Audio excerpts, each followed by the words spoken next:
జ్యోతి, నా మంచి చెల్లి, బావ పొలానున్నాడు. ఈ క్యారేజ్ పట్టుకెళ్ళి బావకిచ్చిరా. మీ ఆయనకి నేనెందుకు ఇవ్వాలి? ఏ నీకు బావ కదంటి, మంచి తల్లి. తాతయ్య 2 రోజుల నుంచి కబురు చేస్తున్నాడు. నేను ఒకసారి వెళ్ళొస్తాను. నువ్వు పట్టుకెళ్ళకపోతే అల్లుడు గారు ఏమన్నా అనుకుంటారు. నువ్వే పట్టుకెళ్ళు. బావ చాలా మంచివాడమ్మా, ఏమనుకోడు. నా మంచి చెల్లి కదూ. అలాగేలే, కాకా పట్టుకుని వెళ్ళు. మీ పెద్ద కూతురు గారు వంట రుచి చూద్దాం.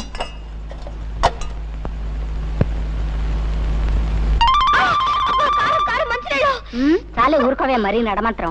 దానికి అసలు వంటే చేతగానట్టు మాట్లాడతావు.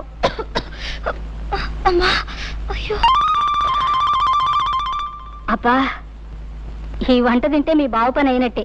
నేను వేరే క్యారేజీ పెడతాను, పట్రా. ఇదేంటే నువ్వు వచ్చావు? మీ అక్క ఏమైంది? జమీందార్ తాతయ్య గారింటికి వెళ్ళింది. ఆహా, కట్టుకున్న 3 కంటే జమీందార్ తాత ఎక్కువాడనమాట.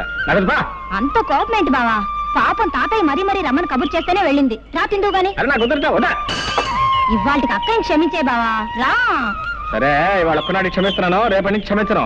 నువ్వు కనుక రేపటి నుంచి క్యారేజ్ తీసుకొచ్చావు నీ కాళ్ళు చేతులు ఎదుర్కొడుతున్నావు. సర్లే, రా రా రమ్మంటే తీసుకునే. జానకి, జానకి. అబ్బబ్బా, ఏమిటా కేకలు? కేకలేంటే కేకలు? అవును, ఏమిటి మోసం? పొలానికి అన్నం పట్టుకొస్తానని చెప్పి నువ్వు రాకుండా మీ చెల్లెని పంపిస్తావా? నీకెన్ని గుండెలు? ఇదిగో, లేకపోతే రాపోయావు కానీ మధ్యాహ్నం వంట చేసావు అమృతం. స్వర్గానికి బెత్తిరే. నీ మట్టి వాసన చెవట కంపు భరించలేకపోతున్నాను. ముందెళ్ళి స్నానం చేసిరా.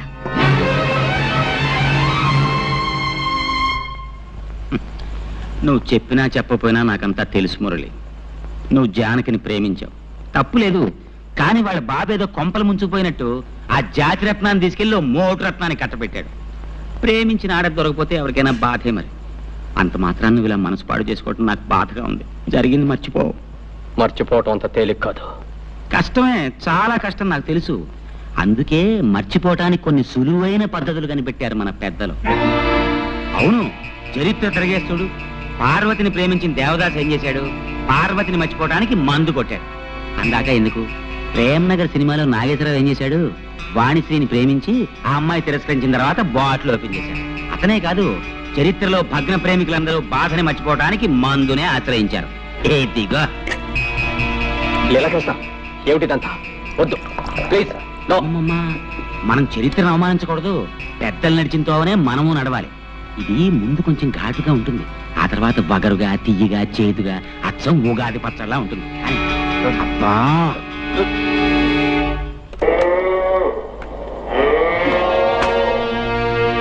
ఏమిటి? గడ్డేశాను, నీళ్లు పెట్టాను, ఇంకేమిటి నీ గోళ? ఉంటే నీ పని చెప్తాను.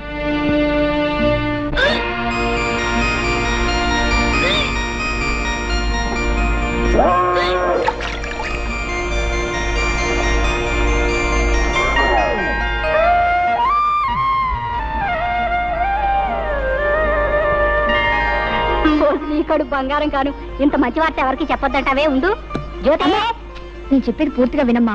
ఏమిటే? పెళ్ళై ఇంకా ఏడాది కూడా కాలేదు, అప్పుడే నాకు పిల్లలు ఎందుకు చెప్పు? అయితే ఏమంటావు?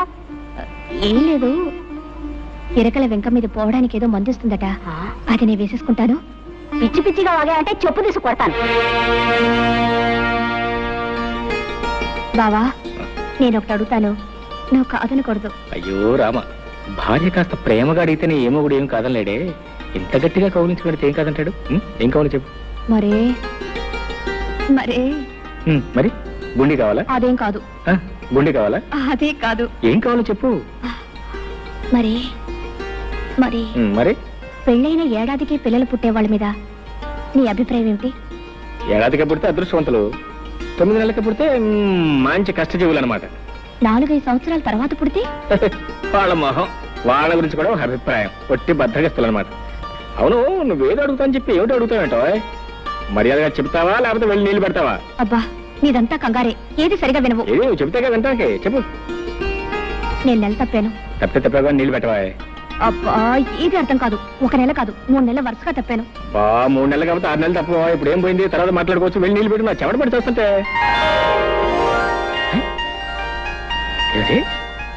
వరుసగా 3 నెలలు తప్పానన్నావా? 3 నెలలు? 3 నెలలు తప్పి నేను 6 నెలలు తప్పానా?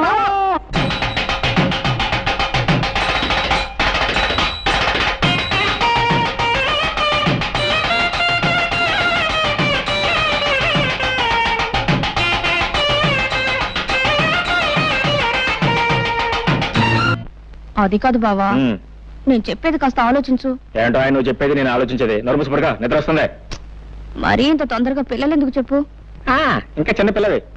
అవును, ఈ మాట చెప్తే మీ అమ్మేదో అందన్నావు, ఏముంది? చెప్పు తీసుకు కొడతానంది. ఏటో చెప్పు తీసుకు కొడతానంది. మీ అమ్మ కేవలం మాటల్లో ఉంది, నేను కొట్టి చూపిస్తాను అనుకున్నావు. లీలాకృష్ణ గారు, మీకు శుభవార్త. మగపిల్లాడు పుట్టాడు. సంతోషం అండి, చాలా సంతోషం. ఉండండి, మీ ఫీజు ఇస్తాను. గురువు గారు, నాకు చిన్న అనుమానం. అవకాశం ఇచ్చాను, అడుక్కో. ఏం లేదు, మీకు పెళ్ళై 9 నెలలు అవ్వలేదు కదా, అప్పుడే పిల్లాడు ఎలా పుట్టాడండి? ఓర్ నాయనోయ్, డాక్టర్ గారు, ఇది అన్యాయం, మోసం, దగ, కుట్ర. మీకు నేను ఫీజు ఇవ్వను. ఏమిటండి మీరు అనేది? పెళ్ళైన 7 నెలలకే పిల్లాడు ఎలా పుడతాడండి? అంటే నా భార్య చాలా ఊరుకోండి, అన్యాయంగా మాట్లాడకండి. కొంతమందికి ఇలా నెలలు నిండకుండానే పిల్లలు పుడుతూ ఉంటారు. అంతేనంటారా? అంతే. ఇదిగోండి మీ ఫీజు. థ్యాంక్స్.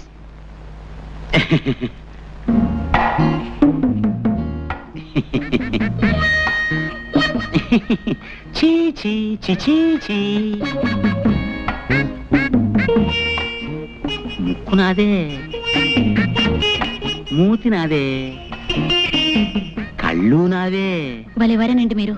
అబ్బాయి అచ్చం మీ పోలికే. నా పోలికి రాతే ఇంకెవడి పోలికి వస్తుంది? చెప్పు తీసుకొడతాను.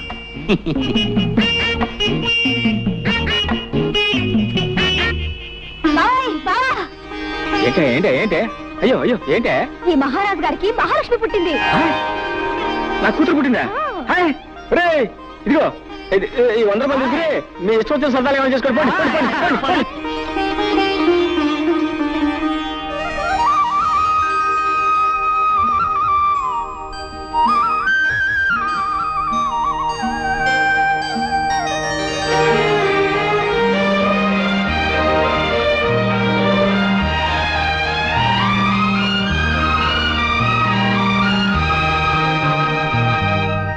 ముద్దు పెట్టుకోవడానికే బిడ్డలా?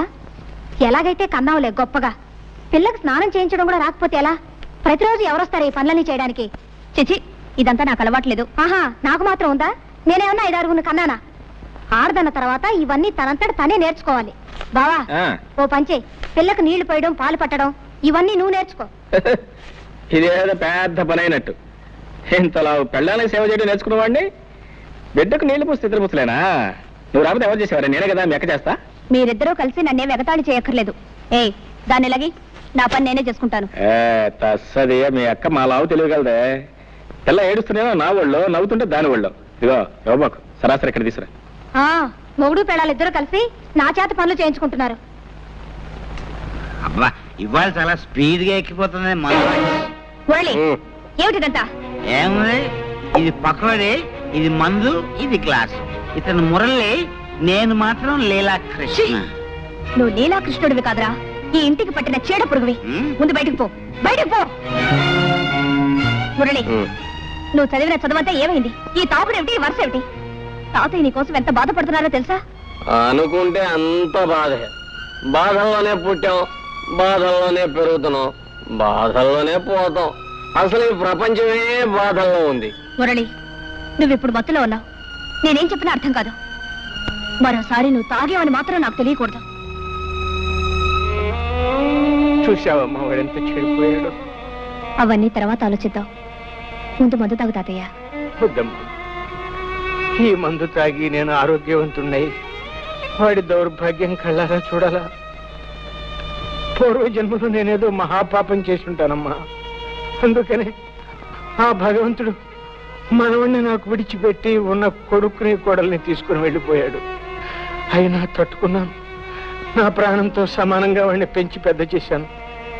నేను పోయిన తర్వాత అంత ప్రేమగా చూసుకునే నువ్వైనా ఇంటికి కోడలిగా వస్తావు. కానీ భగవంతుడు ఆశ కూడా నెరవేర్చలేదమ్మా. ఏమిటి తాతయ్య నువ్వు అనేది? అవునమ్మా, మురళికి నువ్వంటే ప్రాణం. నిన్నే పెళ్లి చేసుకుంటానని నాతో చెప్పాడు. ఆ విషయం మీ నాన్నతో మాట్లాడదామని ఆ రోజు మీ ఇంటికి వచ్చేసరికి నీ పెళ్లి విషయం మీ నాన్న నలుగురిలో నిర్ణయం చేశాడమ్మా. చూశావమ్మా, భగవంతుడు ఎలా మనుషులతో ఆడుకుంటాడు. మనం కోరుకున్నది దక్కనివ్వడు, దక్కింది దొరకనివ్వడు. నేను ఆ రోజు 4 అడుగులు చురుగ్గా వేసి ఉంటే నువ్వు ఇంటి కోడలివై ఉండేదానివి. వాడు నిన్ను మర్చిపోను లేక మరొక పెళ్లి చేసుకొను లేక కుమిలిపోతున్నాడు. తాగుడుకు బానిసయి వాడి ఆరోగ్యం సర్వనాశనం చేసుకుంటున్నాడు. వాడిని ఆ స్థితిలో చూస్తూ నేను ఎలా బ్రతకగలనమ్మా? తాతయ్య అలా కాకుండా మనిషిని చేసి ఒక దారిలో పెడతానని నాకు మాట ఇవ్వమ్మా. అలాగే తాతయ్య.